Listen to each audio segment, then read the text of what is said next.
નમસ્કાર, આપ જોઈ રહ્યા છો સીએનસીસી ગુજરાત. પાટણ શહેરના 110 સહિત પાટણ લોકસભા મત વિસ્તારમાંથી 1340 રામ ભક્તોની સ્પેશિયલ આસ્થા ટ્રેન આવતીકાલે તારીખ 8મી ના રોજ રાત્રે 10 વાગે મહેસાણાથી અયોધ્યા જવા પ્રસ્થાન કરશે.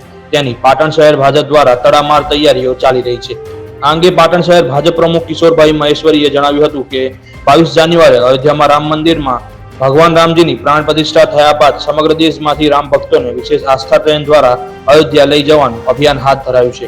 તે સંદર્ભે પાટણ લોકસભા બેઠકમાં 14 મંડળમાંથી રામ ભક્તોનું રજીસ્ટ્રેશન હાથ ધરાતા 1340 પ્રવાસીઓનું સમગ્ર લોકસભા બેઠકમાંથી અને પાટણ શહેર મંડળમાંથી 110 નું રજીસ્ટ્રેશન થયું છે.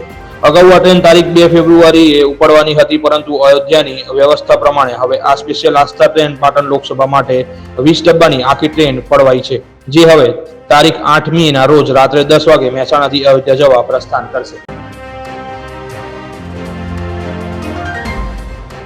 પાટણ શહેરના આગામી લોકસભા ચૂંટણી પૂર્વે વિકાસની ગતિને ઝડપી બનાવવાનું ચિંતન અત્યારે પાટણ નગરપાલિકા ખાતે પ્રમુખ, ઉપપ્રમુખ અને કારોબારી ચેરમેન સહિત પદાધિકારીઓ દ્વારા ચાલી રહ્યું છે. પાટણ નગરપાલિકાની બાંધકામ શાખામાં ઉપરોક્ત તમામ ચૂંટાયેલા સભાસદો અને ચેરમેનોએ શહેરમાં વિવિધ સ્થળોએ રોડ, રસ્તાની અને અન્ય વિકાસ કામો માટે જે તે વોર્ડમાં સભ્યો પાસેથી તેમના વોર્ડની કામગીરી સૂચવવા જણાવ્યું હતું.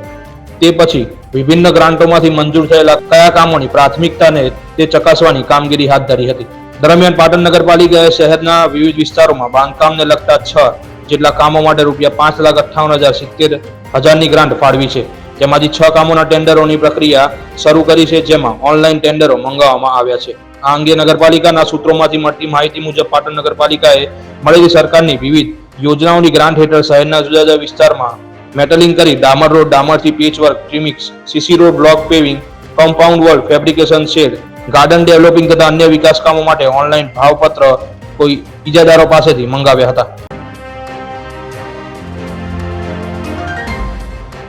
પાટણ ધારાસભ્ય કિરીટ પટેલ દ્વારા રાજ્ય સરકાર દ્વારા લાગુ કરવામાં આવેલ Gujarat public university common act મંજૂર થયા બાદ તેના અમલ માટે બનાવવામાં આવેલ સ્ટેચ્યુમાં કેટલીક ગંભીર ક્ષતિઓ હોવાની રાવ સાથે સુધારા કરવા માટે 29 મુદ્દાઓની યાદી સાથે શિક્ષણ મંત્રી ઋષિકેશ પટેલને લેખિતમાં રજૂઆત કરવામાં આવી હતી. રાજ્ય સરકાર દ્વારા રાજ્યની સરકારી યુનિવર્સિટીઓ સામે માટે લાગુ કરવામાં આવેલા કોમન એક્ટના સ્ટેચ્યુમાં કરેલી જોગવાઈઓમાં એક જ વ્યક્તિના હાથમાં સત્તા સોંપાઈ હોય, ભ્રષ્ટાચાર વધવાની શક્યતા, વિવિધ નિમણૂક બાબત, યુનિવર્સિટીના બોર્ડ ઓફ મેનેજમેન્ટ સહિતના સત્તા મંડળોમાં વધારાની લાયકાતોમાં ઉમેરો કરવા તથા તેમાં પણ વિસંગતતા બાબત, ફેકલ્ટીના વર્ગીકરણ, માનદ ડિગ્રી આપવા બાબતો કરેલ જોગવાઈઓમાં ગંભીર ક્ષતિઓ હોવાની રાવ સાથે કુલ 29 બાબતો, જે ભવિષ્યમાં ઉચ્ચ શિક્ષણ માટે આ બાબતો પ્રાણઘાતક બનશે, જેના કારણે યુનિવર્સિટીઓ પડી ભાગશે અને ખાનગી યુનિવર્સિટીઓમાં વિદ્યાર્થીઓનો પ્રવાહ વધશે.